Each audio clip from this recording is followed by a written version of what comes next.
It's Tuesday and it's time for Falcon Focus.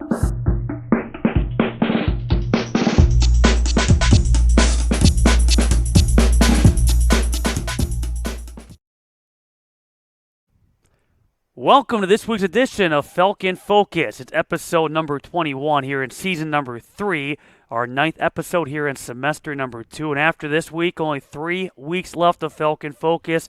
Hard to believe, but the school year quickly is winding down. And on this week's edition, we focus in segment number 2 on track and field. We'll be joined by mid-distance runner Mary Grace Kleinmark. But up first, our focus is softball, as we are joined by one of their pitchers, a senior right-hander, that being Nikki Becker. My name is Matt Mental. Thanks for joining us. Softball coming off a couple of wins last night in knocking off the Alverno College Inferno, finally getting those 2 games in, and that's been a story here this spring, has been Mother Nature again. It doesn't know if it wants to rain, if it wants to warm up, be windy, the sun comes out. Who knows what to expect from spring weather here in southeast Wisconsin. But Nikki, in typical spring fashion, I guess you could say, games get moved all the time thanks to the weather conditions, and again, this season no exception. From an athlete standpoint, do you ever get used to just having to be on your toes with the constant moving of the schedule? Yeah, we played in Florida, and then we had about 2.5 weeks off. We practiced a lot, and we just kept ready, and we busted out against MSOE, and yeah. How about for you as a pitcher? If you look at the forecast and it's kind of iffy, and for instance, this week, the rest of the week looks a little iffy at times, does that change how you mentally or physically prepare for a game knowing it may or may not happen? Oh, yeah. Before we played MSOE, obviously it was going to be really cold. We played at night. I packed 2 winter coats. I had 2 sweatshirts. I wore 2 Under Armours. Typically, I sit the first game, so I have to stay warm. But people packed me up with hand warmers. I have to be mentally prepared for that sitting that first game. But yeah, my teammates keep me in it, keep me focused, and yeah, it works out pretty well. So let's say the forecast sunny and let's say 70 degrees. You know you're going to play and you're going to pitch in game 2. Yeah. When you wake up in the morning, what's your typical game day routine? Get some good food in me, hydrate, hang out with my teammates, hype each other up. I really enjoy watching Gina that first game, cheering her on. Me and Gina are our 2 biggest supporters, so it's really fun sharing those games with her. Well, talking about watching Gina Fallowell pitch in game 1 of most doubleheaders, you get game number 2. Are you taking it as you sit and watch her pitch? Are you taking mental notes, knowing that you're going to face that same opposing lineup in game 2? Do you start trying to figure out what your approach may be and how you approach that opponent? Oh, yeah. So we have charts that we do. I sit and chart for Gina, and I write mental notes along with physical notes. What are they swinging at? What are they hitting? Are they rolling over the ball? Are they popping up the ball? Yeah, it's a big mental game to sit that first game. With you and Gina, that 1-2 combo for opponents. Hits are hard to come by. Runs are hard to come by. You guys record strikeout after strikeout. But from your opinion, from what you see in that dugout, what makes Gina so effective? Her dominance on the mound, her confidence on the mound. I think that's really intimidating to go up there as a hitter. She's just a big threat, I think, to the knack, and I love following her because sometimes I feel like I'm a little underestimated because going after Gina Fallowell, like that's big shoes to fill, but I think we complement each other quite well. And you've had countless dominant performances yourself, and we'll get into that as we go along, too, already with a couple of no-hitters here this season alone. What works well for you when you go out there and you're in the circle? What works well for you when you're on what's working? My movement. Gina blows the ball past him. She has movement, but I have pretty good. I stand up there. I have that screwball, rise ball, my 2-seam that cuts away. Yeah, my movement is where I dominate. Do you know often early in a pitching performance if you have your ace stuff versus, okay, it's a little bit of a struggle today, you got to get a little more creative? Mm-hmm. Do you have a good sense of how the day's going to go early in a game? Yeah, usually I can tell from the warm-up, but Coach Steele sends us back to the bullpen. We send each other back to the bullpen. We work on it. We have Nicole Grove who works her butt off in that bullpen to keep us ready and keep us focused and prepared. mentioning some of your dominant performances already this season. You pitched a 5-inning no-hitter back on March 5th against Lawrence, finishing with a total of 13 strikeouts. You also pitched a 6-inning no-hitter that was on March 13th against Cortland. That was down in Florida, and finishing with 10 strikeouts. When you pitch a no-hitter, and I always love to ask this question, whether it be baseball, softball, are you aware of the situation? Do you know that you've given up no hits, or are you just going out there pitching and at the end of the game, oh, hey, surprise, no-hitter? Sometimes I know, but for example, in Florida, that was actually a perfect game, and I had zero clue. Like I was zoned in on my defense. My defense really helped me out on that one because again, I only had 10 strikeouts. So they really had my back on that. And when it was the end of the game, I was like, wow, somebody had to tell me that was a perfect game. So, yeah. Mentally, when you do know, does that mess with you at all, or is it motivate you more? Is Mhm. it is it a distraction? It usually pushes the nerves up a little bit, but I try to shove them down. Again, my teammates keep me grounded in that. But yeah, definitely get some nerves in that, but usually can push it back. As mentioned, you and Gina are both dominant in the circle, but what's also nice is you have the complement of the offense, and more often than not, the offense putting up some ridiculous totals. How confident are you in your team's offensive ability? Oh, super confident. This year, out of my 4 years counting COVID, our lineup is 1 through 9 amazing. Like, I have no doubt and I have all the confidence in them that they can get those hits and get those runs for me. How about the defense? How confident are you in the defense to make plays behind you? Oh, same thing. Super confident. I got Jess, Gab, Kels, Taylor, Megan, our outfield, Sid, Maddie, Ash, and multiple others. We have great depth, as we saw last night. We talk about comfort and that 1-2 as far as the battery combo goes. Claudia Utz has been the catcher for a couple of years now, number of years now with you and with Gina. How in sync are you guys as far as knowing who does what? Oh, it's so easy with each other. Claudia knows us like the back of her hand. I wouldn't trust anybody more than her. Megan came in last night. I trust her very much, but the chemistry that Gina, me, and Claude have is unmatchable. For the Falcons as a team, back in 2019, won the NAC regular season championship. That was your first collegiate season.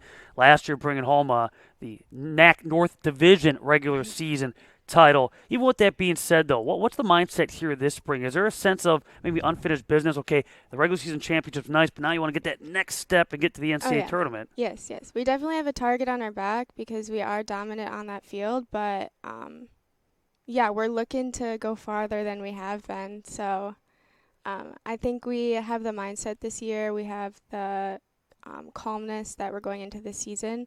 It's been great. We've been hungry, and we're ready to go farther.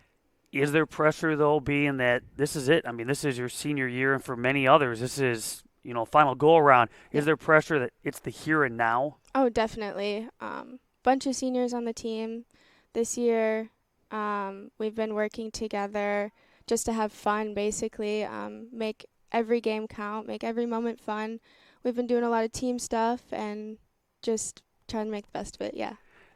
In those two seasons, 2019 and this past spring, MSU in both of those years would go on to win the tournament championship. It seems like the Raiders have become Yeah. a big rival, not just based on location, but just based on quality of competition, a Mhm. big rival for the Falcons. And this past Saturday, a nice doubleheader in Glendale, split doubleheader, a couple of teams both in the top 25. How intense were those games on Saturday? Intense, but a lot of fun. MSUE is a great team. It's great competition for us. And when we won that first game, it's like, wow, we're good. Like Mm-hmm.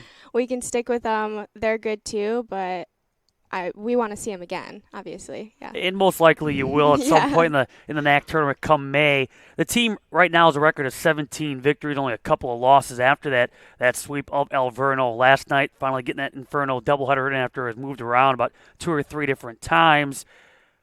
Where do you feel like this team is at right now? 19 games in. How would you summarize the season? Lots of fun. We've come prepared for every game. I mean, yesterday we started off a little slow, but we pushed through that. We have a lot of games coming up. We have school. Yeah. That's really tough. Back-to-back games.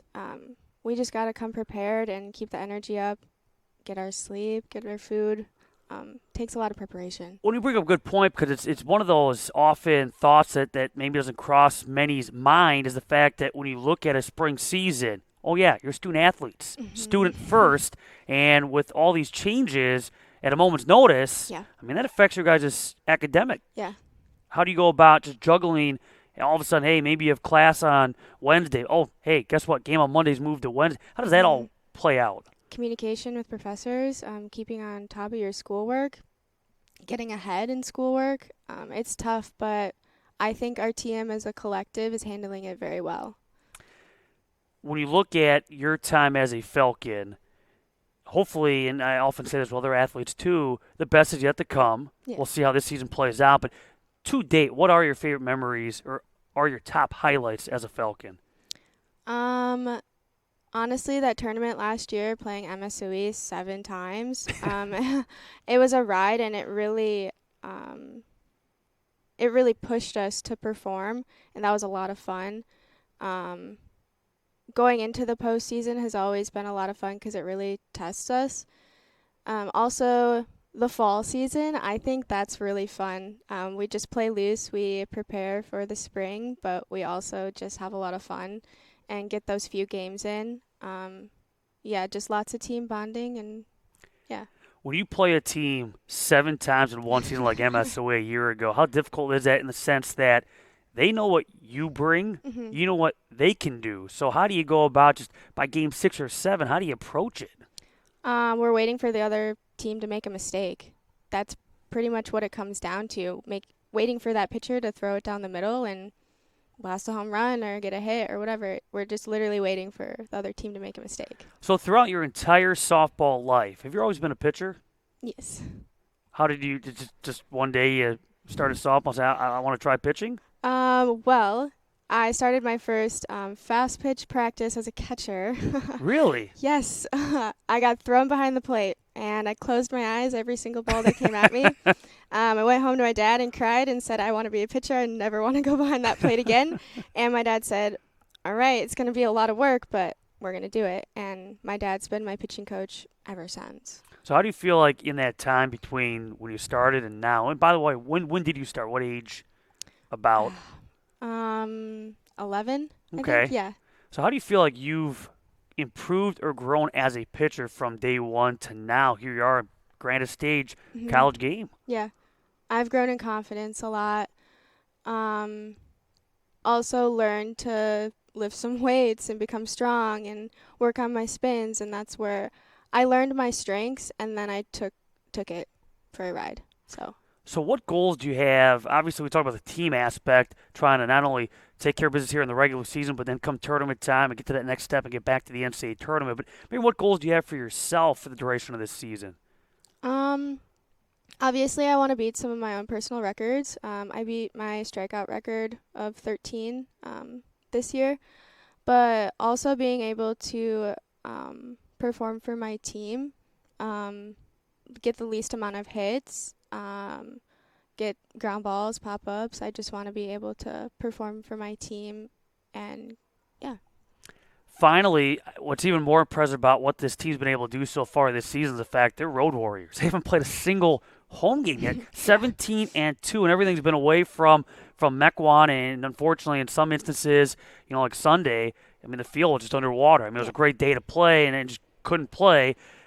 Hopefully that changes this week. That's the goal. That's the plan as of right now. And again, things can change. Check out CUWFalcons.com at a moment's notice when changes do occur. But expected to play Aurora Thursday. That's a doubleheader that starts at 3 p.m. That's a makeup, so they're making that up on Thursday. Saturday at 12 o'clock here against Dominican. And then Monday, 3 p.m. against Marion. That's a doubleheader as well. Again, all to be determined. Could be moved. Check out CUWFalcons.com. But let's wrap it up by just how excited are you to finally, when that day comes, how excited are you to finally get the opportunity to play at home? Yeah, we're definitely missing that home advantage. Our field is fun to play on. We have that good sound system. It's a great environment. We're comfortable at home. So, yeah, we're definitely missing it, and we're definitely super ready. We have our home unis ready. Yeah. They've been ready. They have been ready. Fingers crossed. Nikki, I appreciate your time. All the best the rest of the season. We'll be cheering for you. Go Falcons. Thank you. Thank you very much. That is senior right-handed pitcher Nikki Becker. Kind of join us as we focus on softball. We now turn our focus to track and field. We'll do that when we come back here on this week's edition of Falcon Focus.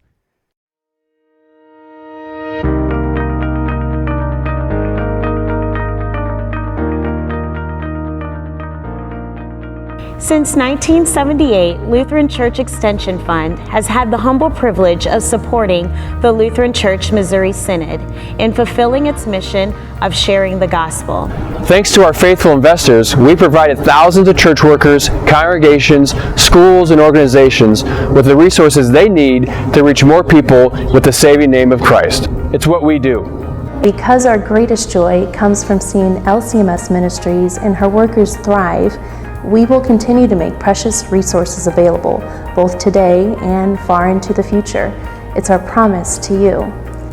We are Lutheran Church Extension Fund. We are Lutheran Church Extension Fund. We are Lutheran Church Extension Fund. We want to be part of your great and exciting work.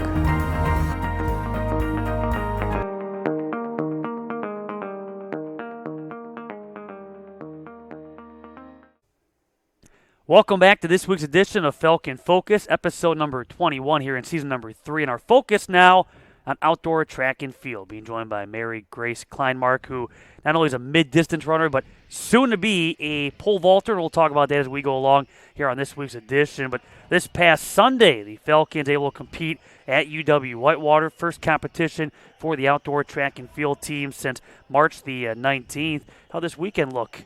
It was really windy this weekend, so a lot of us didn't perform like we really wanted to.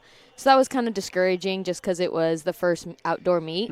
But all of us are just coming back this week to kind of just take it easy and just refocus for this Thursday. So I would say it was not the best meet for all of us just because of the weather, but everybody was dealing with that. It wasn't just Concordia. Sure. So it wasn't the best meet, but I would say we're going to use it as a learning lesson then be hurrah about it, I guess. Yeah. Well, and to be fair, when you look at the schedule, we talked about that when we were focused on softball in our first segment, Mother Nature has done no service or justice for any spring sports to date.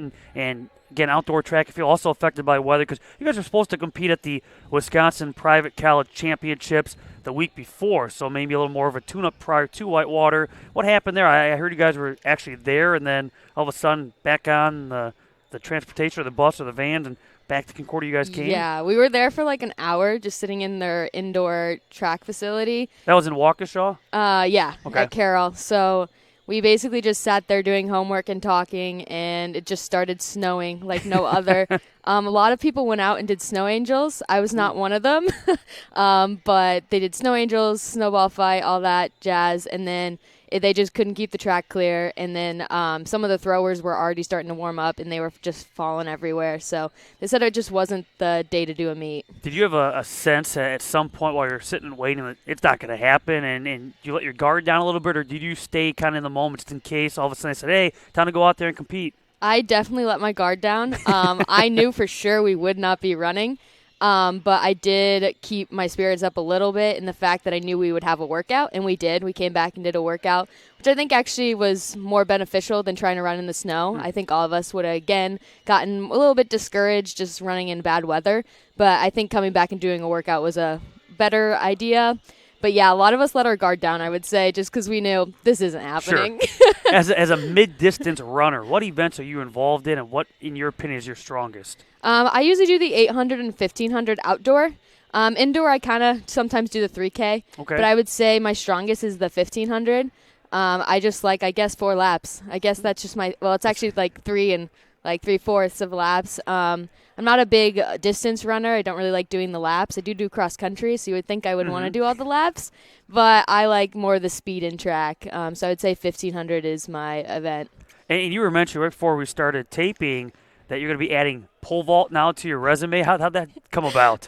So we kind of just needed more pole vaulters, and I wanted to do something fun. Running sometimes is stressful, so because it's my main event that I want to do really good at it. And I'm pole vault. I'm just like, might as well. I wanted to try it in high school, and we didn't have one. We didn't have a coach, so we just didn't have anybody pole vault. And Chaz is a really good coach here, so I wanted to try. And you're not afraid of heights? No, I have no fear. So See, I've seen those YouTube blooper videos where the pole vault snaps, and that would be my fear. Yes. I get up there, and all of a sudden I have it the wrong angle, and it would snap. So I don't know how you overcome those fears, but I just don't watch them, mostly. And it's absolutely something you wanted to try. Yes. How does that now mess, or maybe it doesn't, your schedule during a typical meet? Is it going to, compact things? It will definitely be more challenging because most likely I'll be like in the middle of pole vaulting and just have to go over to the track and run a 1500 because that probably will happen. But other than that, it won't change too much. I have an extra practice now, but other than that, it's fine. Is there a big adjustment or transitional period going from indoor season to the outdoor season outside of just dealing with the fact that now you have to battle weather? I would say yes. The weather, it's crazy. The fact that when you're in indoor, there's no factors. Even just like a slight bit of wind, like we'll run on the treadmills during practice and then go outdoors and it just feels like totally different. So I would say there's a big factor in just running around also a bigger track.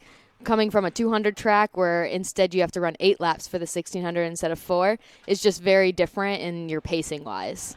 For outdoor, and when you look at this 2022 season, for some it began in mid-March, a trip down to South Carolina, competing against NCAA Division I, Division II, Division III, NAIA, and Canadian athletes. Did you get the chance to go to South Carolina? I did not, but a lot of my teammates went, and they said it was a blast just being able to compete against teammates teams that they never competed against. So it was a good opener to our outdoor season. So then, what do you do then? Or what did you do between the end of the outdoor season or indoor season to the start of the outdoor with, again, a few weeks there where essentially not competing? Yeah, I had about 4 weeks, so my coach and I just focused on recovery time. Okay. I had about 2 weeks of just recovery, easy runs, just trying to recover from the indoor NAC champs where I ran 3 events, so I was a little tired from that. And I had just came back, so 3 events was a lot for me. So then I just used 2 weeks to recover, and then we used 2 weeks of hard training to get back that endurance and kind of work on that speed that I lost that 2 weeks. Looking ahead throughout this outdoor season, what goals do you have for yourself? I would say coming back from being off for so long, I would like to just get back to the times that I used to run. That is going to take time just because 10 months is a long time to take off. Mm-hmm. But also just have fun with it again. I haven't ran outdoor track since like high school. So I'm like basically a freshman at this point, my junior year. So just being able to get back on just the racing track, not just going out for a casual run. It's way different racing. So just get back on that mindset, I would say. For the women's team, they're coming off a year in which they won the outdoor NAC track and field championships at Wisconsin Lutheran, which will host again the outdoor track and field championships coming up the first full weekend of May. When you look at this team and you look at the roster, a lot of familiar names back from that team, but also when you look at eligibility, it's a younger squad. Overall, in your opinion, what's the outlook for the women's team this season? I would say it's going to be definitely more difficult this year. We do have a new team in our conference of St. Norbert, so that's going to be their distance squad is just amazing. They're very hard workers. They just really compete on the track, so it's going to be more difficult for the distance side. I would say we have a lot of returners. We didn't lose that many people, as you said, but we are a young team. So trying to learn how to run new events is very difficult, especially for people who aren't used to running like the 5K, 10K, that kind of stuff. I don't know the sprints as much, but in high school, you're really only used to running 2 miles, and that's all. That's the longest event. So running just different events is a little difficult as being a young team, but I think we still have a pretty good chance of competing hard that weekend. The men's team last year finished in 5th among 10 at the NAC Outdoor Track and Field Championships. I don't know if you get a chance to watch them in practice or not, but what's maybe the consensus of how their season may go this year? Feels like they're going to go pretty well this year. They got a lot more numbers. Last year they were a pretty small team, and we got a lot of freshmen in, a lot of new talent, and just really big excitement. I think Gideon has also just really helped with that, going to the Nationals this past indoor. He's just really motivated and keeping those guys motivated that, we didn't finish how we wanted to last season doesn't mean that we can be higher up in the ranks this season. When you look at the road ahead for outdoor track and field, if I saw this correctly, you guys compete Thursday morning? Yes. No school? Nope. There you go. WLC Warrior Invitational on Thursday morning. Then again, down the road, the NAC Outdoor Track and Field Championships, also at Wisconsin Lutheran College, May 6th and May 7th. So how did you first get involved with the sport of track and field? I actually started as a softball player. Really? I played travel softball for 12, 13 years. I just started cross country my freshman year to stay in shape for softball, actually. I wanted to go to college for softball, but then decided that's not my thing. I really like running very long distances, apparently. And then my coach was like, if you want to go to college to run, you need to do track. You need to run all year long to keep those good track times and all that jazz. So I decided to run track just because my coach was like, let's try it. Well, my next question was about, did you always enjoy running? How did you, generate that passion for running? Because for some, if I see you run 4 laps, I'm tired of watching, let alone Yes. you are actually doing the physical activity. I started running in about 5th grade. Just a family friend just was like, hey, let's go do some 5Ks. And their daughter and I grew up together, so I just ran with them all the time. It kind of was more, like I said, just more of a let's just stay in shape kind of thing. I used it as I don't want to lose any ability that I have to run around the bases for softball. So I was like, let's just keep that training up. And then I just always enjoyed it. And then freshman year of cross country, I really just enjoyed competing, and that competitive nature in me was just strong, I guess. I don't want to screw this up, and I know one thing that many may not know about you is that you live with Lyme disease. Mm-hmm. What exactly? Obviously, I think many have heard Lyme disease. They've heard that disease. What is Lyme disease? It's basically a bacteria that comes from a tick, Borrelia, and it just affects every system in the body. For me particular, it's muscles and joints and my brain, just kind of that stuff. It's really different for different people. But when it's caught really late, which I am in the chronic stage, it's hard to get it away because it's just going to be there for your entire lifetime, basically. So how did you discover that you had Lyme disease? My freshman year, I actually came in with some just weird symptoms, but just didn't tell my AT because as an athlete, you just push through everything, Sure.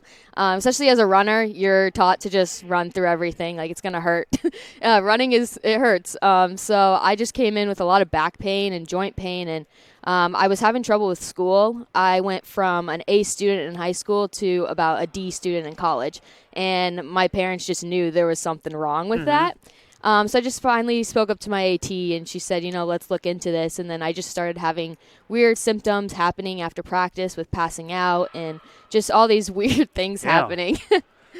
You mentioned some of the impact it has. How do you, overcome, obviously living with Lyme disease, how do you overcome it as far as being able to go out there and compete? Every day is definitely a challenge. There's some days where getting out of bed is very painful. But I would say Does the weather factor into that at all? Yes, Okay. very. When it's cold, which it doesn't help that I'm in Wisconsin, when it's cold, everything is worse. Joint pain, muscle pain, all that.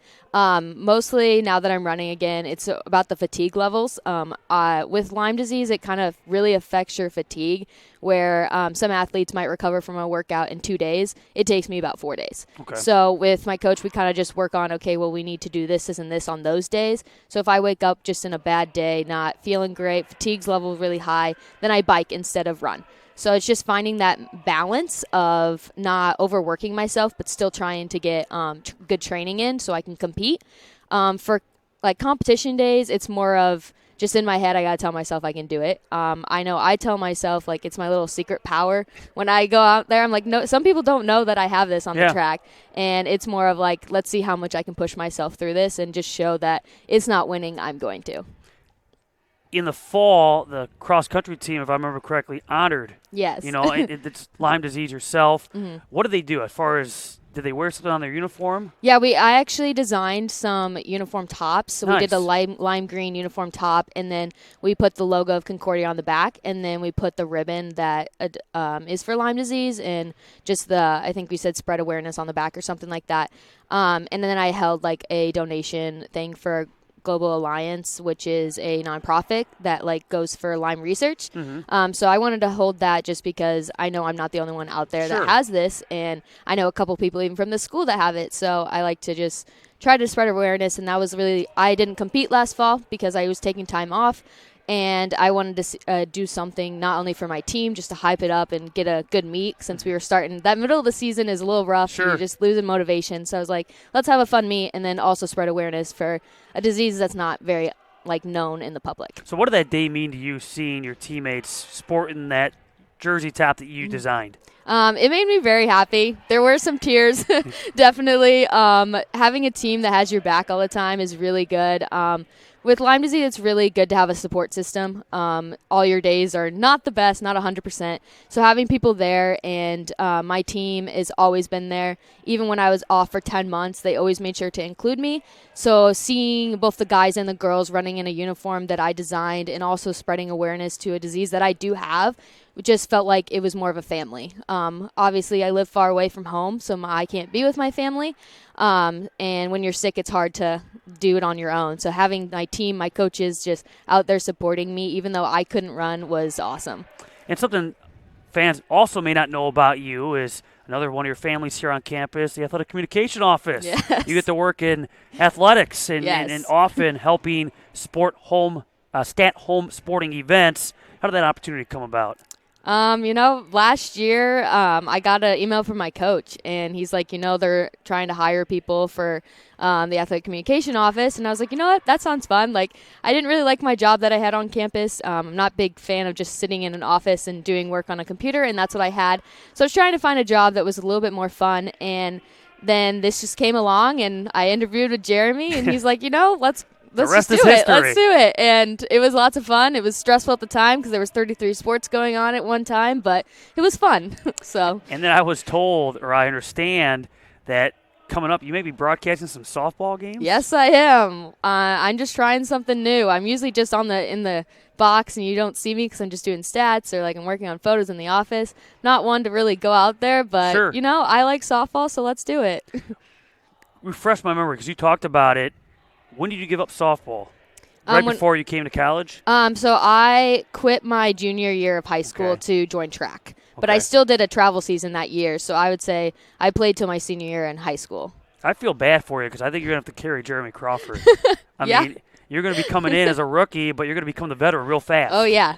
I feel ready? it. Yeah, I'm ready. Well, hopefully, again, the weather cooperates because that's step one as softball expected to play 3 doubleheaders between Thursday and Monday this week. Let's wrap it up by talking about your major here on the Concordia campus. What is your major? And I guess ultimately, what do you hope to do with that major one day? So I am a sport management major. I actually just switched. Last semester was my first semester in that major. I was an ex-phys major at first and found out biology is not my thing, but I still want to be around sports. So thought sports management, why not? And then I ended up loving the classes. I love the professors. So being only in my first year of it, I really don't know what I want to do still. Maybe athletic going direction of that, or I don't really know. I just want to work at the college level with athletes, basically, or just being a part of a baseball team. That is kind of the thing that I like, or softball team. I do have an internship this summer with a minor league baseball team, so that will give me some experience for sure. Well, Mary Grace, I appreciate your time here. All the best here this spring, and hopefully the weather cooperates and all goes well on the track and in the broadcast booth. Yes, Thank you. That's Mary Grace Kleinmark, kind enough to join us with the outdoor track and field team. Thanks to Clara Chambers along with Josh Dinkelman behind the scenes. Thank you for watching. We'll do it again next week right here for another edition of Falcon Focus.